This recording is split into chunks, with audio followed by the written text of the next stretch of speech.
તો ખેડૂત મિત્રો જય શ્રી રામ.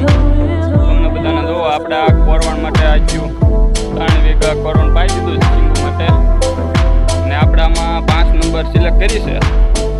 તમારા મત પ્રમાણે જો કોઈ બીજી હારી થતી હોય ઉનાળામાં તો જણાવજો. આપણે આ 3 વીઘાની જો આગળ છે પાછળ જે બતાવી છે તમને એ જો એમાં એટલામાં આપણે 3 વીઘામાં કોરવણ પાઈ દીધું છે 2 દિવસ પહેલાં.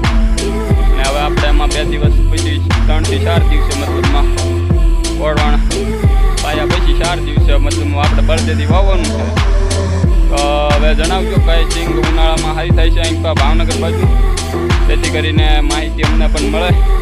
આપણે તો 5 નંબર અત્યારે સિલેક્ટ કરી છે, જેમાં સિંગ પણ થાય અને સારોલું પણ થાય. આપણે બંને જોવે, આપણે ભેંસું હોય એટલે બંને જોવે. સિંગું થાય અને સારોલું પણ એની સાથે સારો ભેંસું થવો જોઈએ. તો જણાવજો મિત્રો, તો કઈ વેરાયટી સારી થાય. આપણે તો અત્યારે 5 નંબર ને 39 બધા કહે છે, પણ આપણે અત્યારે 5 નંબર સિલેક્ટ કરી છે, જેનું ડાળું નકોર અને વજનદાર હોય છે. તો જય શ્રી રામ. કોમેન્ટમાં જણાવો તમે કઈ છે સિંગ સારી થાય.